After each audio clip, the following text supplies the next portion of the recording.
Phonics Intervention by Tori Kulik Carlson. My student Sam demonstrated needs in phonics. He's at a pre-primer level in reading, word recognition, and writing.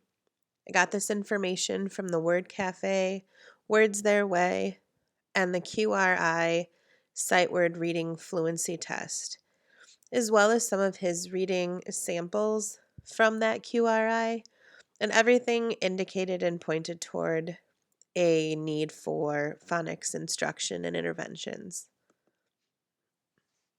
The intervention chosen is an evidence-based intervention in that it uses many of the evidence-based practices throughout its whole system.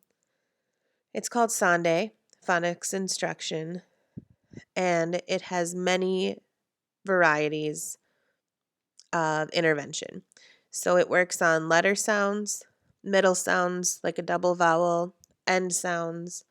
It also works on word reading fluency, sight word instruction, word writing, as well as sentence writing. A description of the intervention. Sonday is a multi-mode form of instruction. It starts off with sound cards at the beginning of the lesson or intervention. The sound cards at the level that Sam would be at would be shown to him. So it'd be like a letter on the card, A, and he needs to tell me the sound that it makes. So he would say A. If it was a T, he would say T. After going through about 15 cards, 20 cards, it would move on to writing sounds. This would be me dictating to him a sound and him writing the letter. So if I said B, he would write a B. If I said S, he would write an S.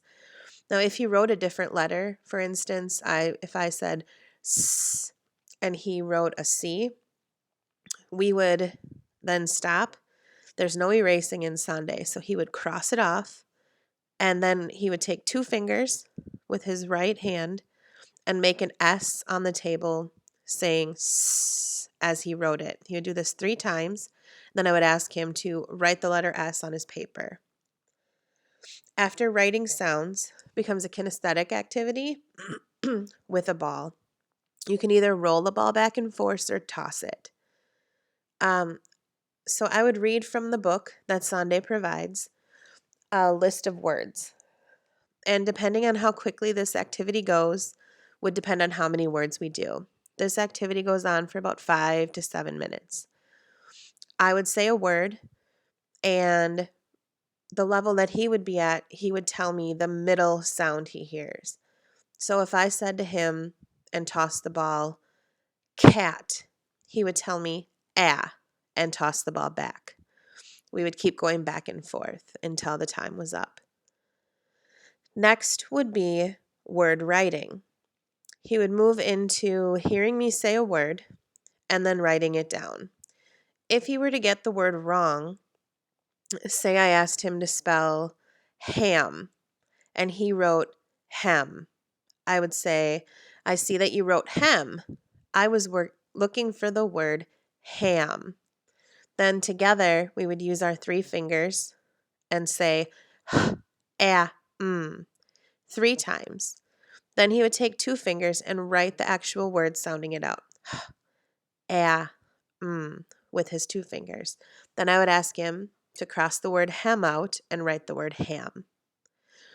After he does word writing for, again, 5 to 7 minutes, we would go into word reading. This could either be from the Sonday book or the Sonday flashcards. I prefer the flashcards because we intertwine the sight words in with the word reading. This goes on, and if he happens to get one wrong, then again, we touch spell, sounding it out, and then I put it back in the pile for him to come to again. After word reading comes sentence writing. He writes 2 sentences that I dictate. I dictate the first sentence, he repeats it back, and then he writes it down.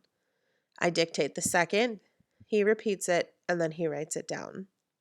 Then I always ask him COPS, capitals, organization, punctuation, spelling.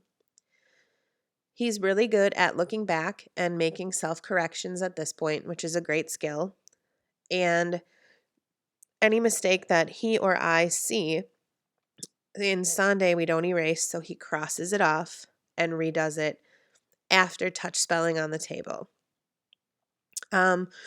After that, we do a new sight word or a new sound. If we've been at the level for more than a day, then it's reintroducing the sight word and the sound until he moves on to the next level. The exit ticket would be picking something he made an error on within the initial part of the intervention, and then him making sure that he has an understanding of the error he made. If he makes it again, then I know that's something that I need to focus on for the next lesson. Overall, those 8 steps are part of about a 35-40-minute Sonday phonics lesson, touching on many evidence-based practices.